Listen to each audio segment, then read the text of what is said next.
నిన్న మనం ఆల్రెడీ 3 రకాల వదిలేయడాల గురించి నేర్చుకున్నాం. ఒకటి లీవ్, రెండవది క్విట్, మూడవది డిజర్ట్. ఇప్పుడు నాలుగవది అబాండన్.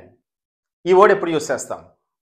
మనకి ప్రమాదం ఉందని తెలిసి ఏదైనా వదిలేసి వచ్చేస్తే, అలాగే మన వల్ల కాదు అక్కడి నుంచి ఎస్కేప్ అవడం అని చెప్పేసి కూడా అది మనకు నచ్చిన వదిలేసి వచ్చేస్తూ ఉంటాం.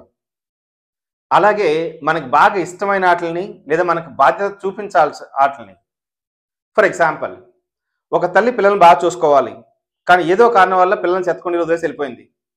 ఇప్పుడు now she abandoned her child. అలాగే నువ్వు ఒక కార్లో వెళ్తున్నావు, నీ ఫేవరెట్ కార్ అది, నువ్వు బాగా కష్టపడి ఈఎంఐ కట్టుకుంటూ దాన్ని చూసుకుంటున్నావు. ఆ కార్లో వెళ్తున్నప్పుడు దాంట్లో మంటలు వచ్చేసినాయి. మన ప్రాణం కాపాడుకోవాలంటే నీకు ఇష్టమైన కారు కదని అందులో కూర్చుంటే కుదరదు కదండి. దాన్ని వదిలేసి నువ్వు బయటకు వచ్చేసేయాలి. అలా కారు వదిలేసావు నువ్వు. అంటే మూడవది, మనం క్రికెట్ మ్యాచ్ ఆడుతున్నాం, అదొక మంచి మ్యాచ్, చాలా ఎక్కువ బెట్టింగ్ చేసుకుని మరి ఆడుతున్నాం, చాలా రోజులు బట్టి వెయిట్ చేస్తే మ్యాచ్ కోసం ఆడుతున్నాక ట్రై చేసావు. ఈ టైంలో వర్షం పడుతుంది, గ్రౌండ్ తడిసిపోతుంది, మనకు ఆడాలని ఉన్నా సరే ఆ మ్యాచ్ వదిలేసి వచ్చేయాలి. అలా వదిలేయటాన్ని మనం అబాండన్ అంటామండి.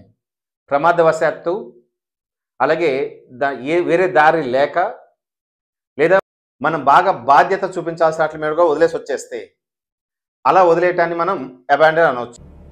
I didn't abandon you, Mike. I was taken. Now the fifth one, abdicate.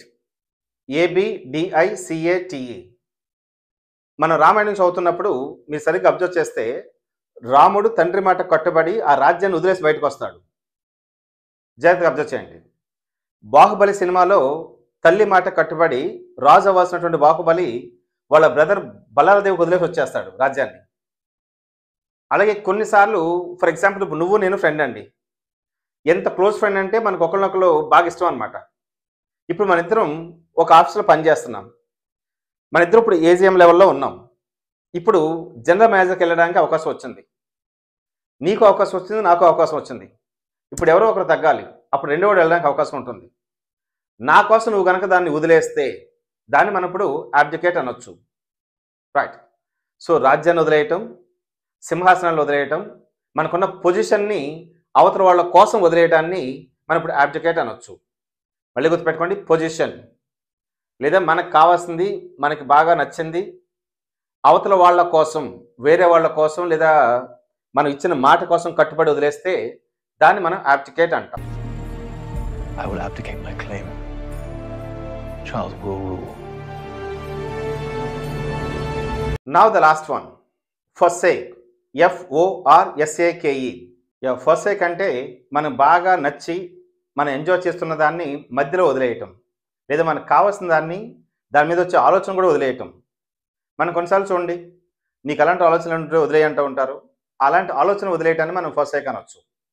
అరే, forsake the thought of freedom అంటే నువ్వు ఇప్పుడు ఎక్కడో ఒక సప్రెషన్ గురవుతున్నావు, నీకు ఫ్రీడమ్ కావాలనిపిస్తుంది కానీ ఇక్కడ కుదరదు, వదిలేసేయ చెప్పి అలాంటి ఆలోచన పెట్టుకోకని చెప్పి అంటాం కదండి, అదనమాట.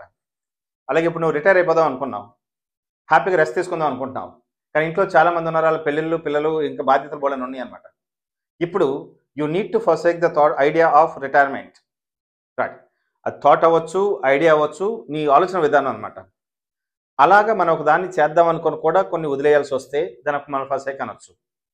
అలాగే రెండవది, ఇదే వర్డ్ని మనం చెడు అలవాట్లు వదిలేయడానికి కూడా యూస్ చేయొచ్చు. ఇప్పుడు for example, she has forsaken the habit of smoking cigarettes, ఇలా యూస్ చేసుకోవచ్చు. I started this.